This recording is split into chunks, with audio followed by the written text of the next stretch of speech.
ঠান্ডা মাথা ওর গুলি করছে, কানের নিচে গুলিটা একদম মানে নিশানা করে এইখানে গুলি করছে, নিশানা করে ঠিক এই জায়গায় গুলি করছে, এইখানে গুলি করছে।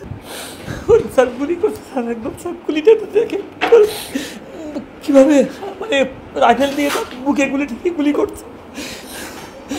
ওটুকু আল্লাহ জালিমদেরকে হেদায়েত ওই গুলিগুলো করছে কিভাবে করছে আছে তোমার কাছে ওই গুলিগুলো কোনো স্যার দেখে তোর গুলিগুলো কোথায় করছে।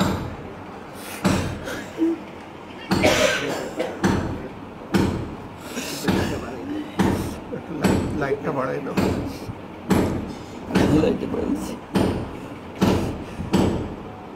স্যার এইটা দেখেন স্যার, এইটা প্রথম থেকে লাশগুলো আগে দেখেন আল্লাহ লাশগুলো দেখেন স্যার, কবি আল্লাহ গুলি করছে স্যার, কোথায় গুলি করছে স্যার বলছে ওই কথা বলার সাত লগে লগে গুলি করছে ওর মুখে।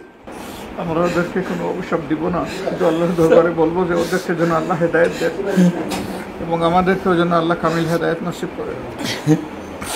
এই সন্তান আপনাদের ইনশাআল্লাহ আনন্দের কারণ হবে, মর্যাদার কারণ হবে দুনিয়া এবং আখিরাত দুই জায়গায়। দুনিয়ায় তো এটা তুচ্ছ ব্যাপার, কে আমাকে বীর বললো আর কে বীরের পিতা বললো, আসল জায়গাটা আখিরাত।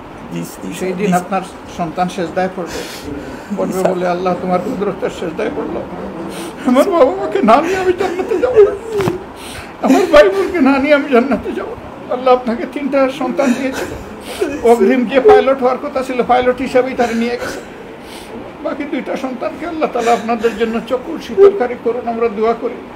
রব্বানা হাব লানা মিন আজওয়াজিনা ওয়া যুররিয়াতিনা কুররাতা আয়ুনিন ওয়াজআলনা লিল মুত্তাকিনা, আমরা দোয়া করি আল্লাহ তাআলা আপনাদেরকে সবরে সাবিলাত করুন, আল্লাহ আপনাদের অন্তরে প্রশান্তির ছোঁয়া লাগাই দেন।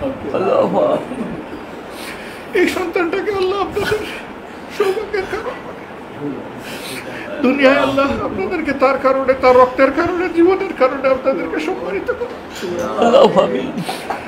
আদালতে আখিরাতে তার কারণে যেন আল্লাহর রহমতের নূর আপনাদের সঙ্গে হয়, নূর যেন পাহারা দিয়ে আপনাদেরকে